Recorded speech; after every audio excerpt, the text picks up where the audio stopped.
Kalau Anda pernah atau senang menonton satu acara program TV pencarian minat bakat, yaitu X Factor Indonesia, atau juga di negara-negara lain banyak program yang sama seperti ini. Nah, kita tahu di ajang pemilihan atau pencarian bakat ini yang dinilai oleh para juri bukan hanya kemampuan orang untuk olah vokal, tetapi mereka justru mencari kekuatan-kekuatan tersembunyi, keunikan-keunikan dalam diri seseorang selain kemampuan atau keterampilannya bernyanyi. Saya juga senang dengan acara ini karena keunikan itu. Berbeda dengan program yang sama, yang sejenis dengan itu, yang semata-mata hanya dilihat kemampuan vokalnya saja atau keterampilan bernyanyinya. Tetapi sesuatu yang berbeda di X Factor ini mencari sesuatu yang unik dari diri seseorang, dan itu menjadi kekuatan pesertanya, kekuatan manusia. Saya juga sering mengamati fenomena di dunia YouTube, khususnya para YouTuber yang saya mengamati, memperhatikan, dan mungkin Anda juga sepakat dengan apa yang saya sampaikan ini, bahwa orang yang sukses di dunia YouTube itu biasanya orang yang mampu mengeksplorasi dan menampilkan kekuatan dirinya. Apakah dia punya bakat menyampaikan narasi secara rapi, secara urut dan menarik?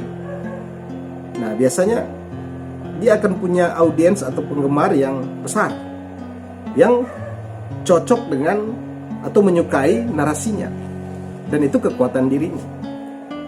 Ada juga vlogger yang memang mungkin kemampuan speakingnya, tapi juga daya tarik dirinya untuk menyampaikan sesuatu secara spontan, yang kemudian dia mampu menampilkan itu dan menjadi daya tarik tersendiri bagi orang yang menonton.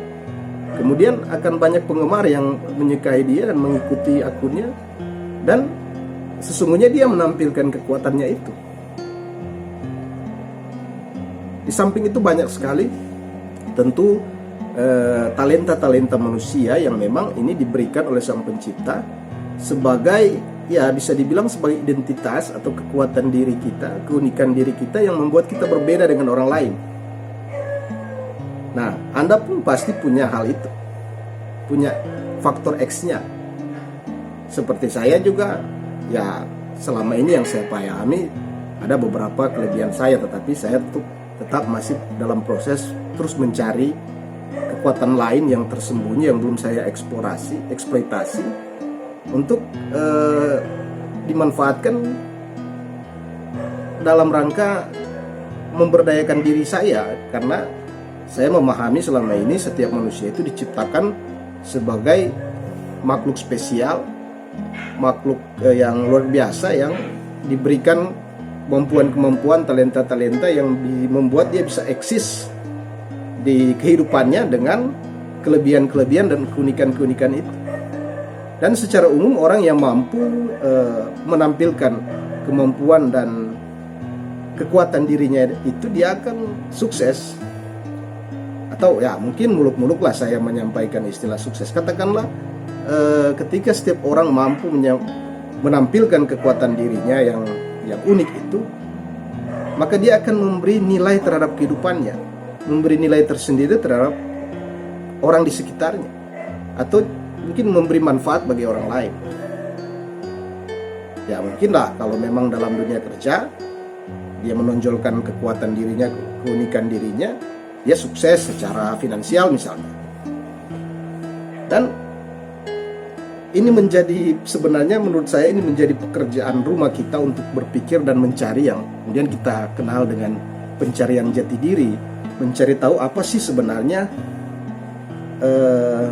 siapa sih saya sebenarnya, dan apa tugas saya di dunia ini.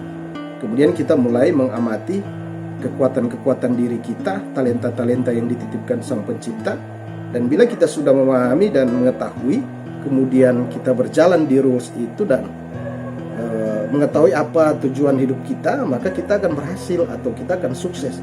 Mungkin kalau bisa saya memperluas materi ini seperti misalnya bahwa kita sesungguhnya diciptakan dengan keunikan, kemampuan, talenta yang berbeda-beda, tapi sebenarnya semua itu dimaksudkan oleh sang pencipta kita supaya kita bisa saling mengisi, saling melengkapi, saling menopang, dan kemudian terbentuk satu kehidupan yang bersinergi satu dengan yang lain.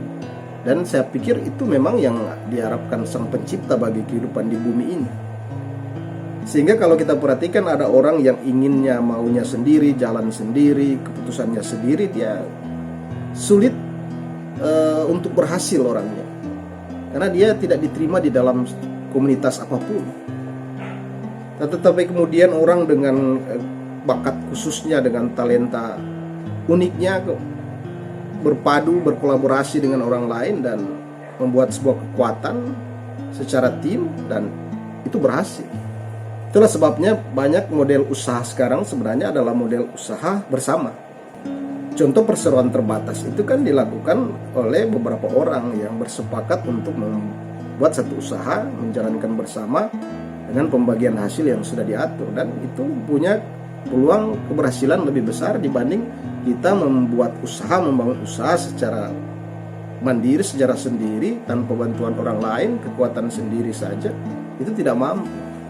Sehingga penting juga talenta ini atau kekuatan kemampuan diri ini dikolaborasikan dengan kemampuan-kemampuan orang lain, kemudian membuat satu tim yang kuat untuk mencapai visi atau impian-impian atau target-target yang ingin dicapai. Sehingga perlulah kita memahami atau mengisi kehidupan ini. Tentu yang pertama mencari tahu apa kekuatan kita, kemudian semakin mempertajam itu untuk memberi manfaat terhadap diri kita, tapi juga kepada orang lain.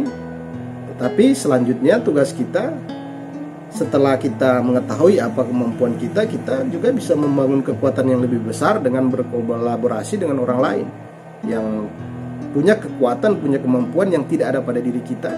Kita kolaborasi dan kita membuat sebuah kekuatan baru yang dahsyat, yang bisa mencapai target, mencanangkan atau menargetkan pencapaian-pencapaian yang lebih gemilang di masa depan.